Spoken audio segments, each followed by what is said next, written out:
हर हर महादेव शिव पुराण कथा की आई भक्ति सीरीज में आपका हार्दिक स्वागत है।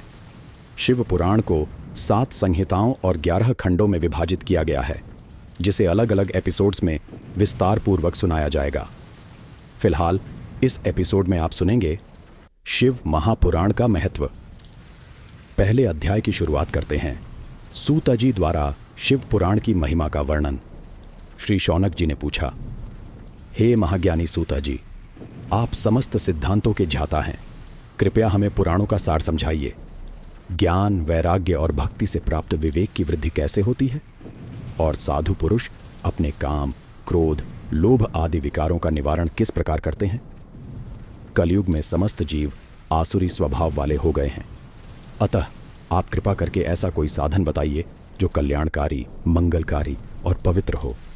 हे प्रभु, ऐसा उपाय बताइए जिससे मनुष्य का मन शुद्ध हो जाए और निर्मल हृदय वाला व्यक्ति भगवान शिव को सदा के लिए प्राप्त कर सके। सूत जी ने उत्तर दिया, हे सौनक जी, क्योंकि आपके हृदय में पुराण श्रवण का अपार प्रेम है, इसलिए मैं आपको एक परम उत्तम शास्त्र की कथा सुनाने जा रहा हूं। एक ऐसा दिव्य शास्त्र जो संपूर्ण विधान से संपन्न, भक्ति को पुष्ट करने वाला और शिव जी को संतुष्ट करने वाला है। यह है शिव पुराण। पूर्व काल में स्वयं भगवान शिव ने इसका उपदेश दिया था। गुरुदेव व्यास जी ने सनत कुमार से उपदेश पाकर आदर पूर्वक इसकी रचना की। यह पुराण कलयुग में मनुष्यों के कल्याण का महान साधन है। शिव पुराण एक परम उत्तम शास्त्र है। इस पृथ्वीलोक में सभी मनुष्यों को भगवान शिव के विशाल स्वरूप को समझना चाहिए। इसे पढ़ना और श्रवण करना सर्वश्रेष्ठ साधन है। यह मनवांछित फल देने वाला है। इससे मनुष्य निष्पाप हो जाता है। इस लोक के समस्त सुखों का भोग करके अंत में शिवलोक की प्राप्ति करता है।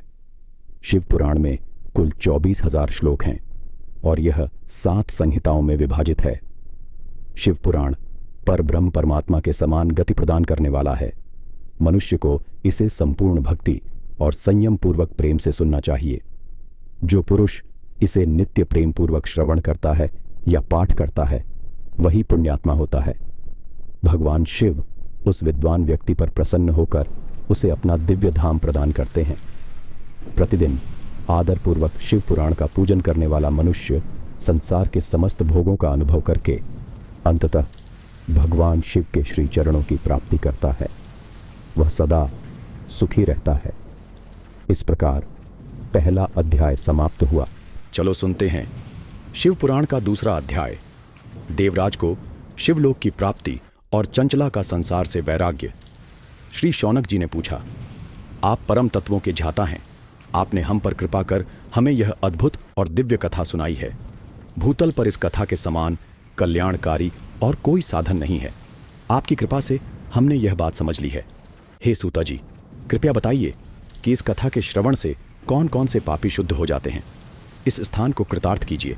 सूता जी बोले, जो मनुष्य पाप, दुराचार, काम, क्रोध, मद और लोभ में निरंतर डूबे रहते हैं, वे भी शिव पुराण को पढ़ने अथवा श्रद्धा से सुनने मात्र से शुद्ध हो जाते हैं तथा उनके समस्त पापों का नाश हो जाता है। इसी विषय में मैं तुम्हें एक कथा सुनाता हूँ। बहुत पहले की बात है। एक नगर में देवराज नाम का ब्राह्मण रहता था। वह अज्ञान में डूबा हुआ, अत्यंत गरीब और रस बेचने वाला व्यक्ति था। वैदिक धर्म से विमुख वह न तो स्नान करता था और न ही संध्या वंदन। उसमें वैश्यवृत्ति बढ़ती जा रही थी। वह भक्तों को ठगता था। अनेक निर्दोष जनों को मारकर उनका धन हड़प लिया करता था। उसने अपने धन का थोड़ा सा भाग भी धर्म के कार्य में नहीं लगाया।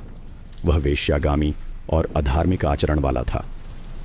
एक दिन दैवयोग से वह भ्रमण करता हुआ प्रतिष्ठानपुर, आज के झूसी, प्रयाग जा पहुंचा। वहां एक भव्य शिवालय था जहां कई साधु महात्मा एकत्र हुए थे। देवराज वहीं ठहर गया। उसी रात उसे तेज बुखार चढ़ आया और वह अत्यंत पीड़ित हो गया। उसी स्थान पर एक ब्राह्मण देवता शिव पुराण की कथा सुना रहे थे। बुखार से ग्रस्त देवराज भी उस कथा को लगातार सुनता रहा। 1 मास पश्चात ज्वर से पीड़ित होकर देवराज का देहांत हो गया। यमराज के दूत उसे बांधकर यमपुरी ले जा रहे थे।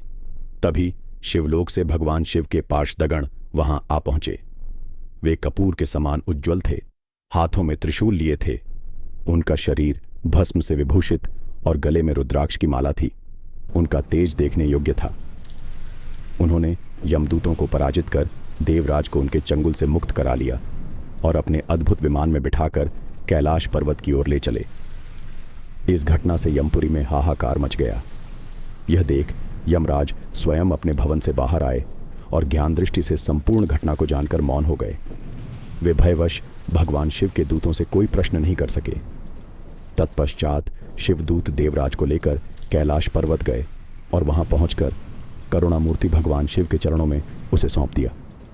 चलो सुनते हैं शिवपुराण का 3रा अध्याय, चंचुला का वैराग्य और उद्धार। शौनक जी ने कहा, हे सूता जी, आप सर्वज्ञ हैं। आपके कृपा प्रसाद से हमारा जीवन कृतार्थ हो गया। आपने जो इतिहास बताया वह अत्यंत आनंददायक है। कृपया अब भगवान शिव में प्रेम बढ़ाने वाली 3री कथा भी कहिए। श्री सूत जी बोले, हे मुनिश्रेष्ठों, अब मैं तुम्हें एक अत्यंत गोपनीय कथा सुनाता हूँ, क्योंकि तुम शिव भक्तों और वेद वेत्ताओं में श्रेष्ठ हो। समुद्र के निकट वाशपल नामक एक गांव था, जहां वैदिक धर्म से विमुख महापापी लोग रहते थे। वे लोग विषय भोगों में लिप्त रहते, देवताओं और भाग्य पर विश्वास नहीं करते थे। वे कुंडली वृत्ति वाले, किसानी करने वाले और विभिन्न अस्त्र शस्त्र रखने वाले व्यभिचारी थे। वहां की स्त्रियां भी कुप्रवृत्ति, अशुद्ध और व्यभिचारिणी थीं। यह गांव दुष्टों का निवास बन चुका था। इसी गांव में बंदूक नामक एक ब्राह्मण रहता था। वह महादुराचारी और महापापी था। उसकी स्त्री अत्यंत सुंदर और सती थी, जिसका नाम चंचुला था। वह उत्तम धर्म का पालन करती थी, किंतु उसका पति वेश्यागामी था। चंचुला काम वासना से पीड़ित होने पर भी धर्म की रक्षा हेतु दीर्घ काल तक कष्ट सहती रही, परंतु अंततः वह भी अपने पति के कुकर्मों से प्रभावित होकर धर्मच्युत हो गई। पति पत्नी दोनों ही पाप में लिप्त होते गए और उनका जीवन व्यर्थ बीतता गया। समय आने पर बंदूक की मृत्यु हो गई और वह नरक गया। वहां वर्षों तक अत्यंत भयंकर यंत्रणाएं भोगने के पश्चात वह विंध्य पर्वत पर एक भयावह पिशाच के रूप में उत्पन्न हुआ। उधर चंचुला अपने पति की मृत्यु के बाद पुत्रों के साथ अपने घर में रहती रही। धीरे धीरे वह भी पतित हो गई और परपुरुषों का संग करने लगी।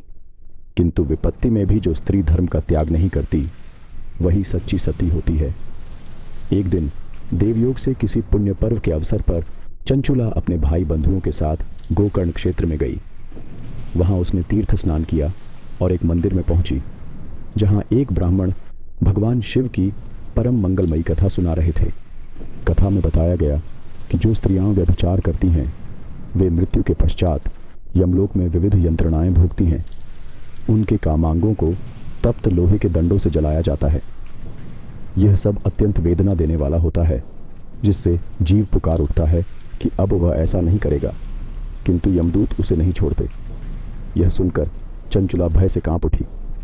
कथा समाप्त होने पर वह सभी से अलग होकर कथावाचक ब्राह्मण के चरणों में गिर पड़ी और रोते हुए बोली, हे ब्राह्मण, धर्म को न जानने के कारण मुझसे बहुत पाप हुआ है। कृपा करके मेरा उद्धार कीजिए। आपके प्रवचन ने मुझे संसार से विरक्त कर दिया है। मैं धिक्कार की पात्र हूँ। अब मेरा कौन साथ देगा जब यमदूत मुझे बांधकर नरक में यातनाएं देंगे। मैं पाप में डूबी रही हूँ। हे ब्राह्मण, आप ही मेरे गुरु, माता और पिता हैं। मैं आपकी शरण में हूँ। मेरा उद्धार कीजिए। सूत जी कहते हैं, इस प्रकार विलाप करती हुई चंचुला ब्राह्मण के चरणों में गिर पड़ी। ब्राह्मण ने उसे कृपा पूर्वक उठाया। इस प्रकार 3रा अध्याय पूर्ण हुआ। जो आपने अभी तक सुना, उसका सार यह है कि दुराचारी स्त्री या पुरुष नरक को प्राप्त होते हैं, किंतु जो श्रद्धा से शिव पुराण का श्रवण करते हैं, वे समस्त पापों से मुक्त होकर धर्म मार्ग अपनाते हैं और जीवन में निर्मलता प्राप्त करते हैं। आशा है यह प्रयास आपको पसंद आया होगा। कृपया वीडियो को लाइक करें, अपने परिवार के साथ साझा करें और कमेंट बॉक्स में हर हर महादेव लिखकर भगवान शिव को धन्यवाद दें। आगे के अध्याय अगले एपिसोड में प्रस्तुत किए जाएंगे। तब तक के लिए धन्यवाद। हर हर महादेव।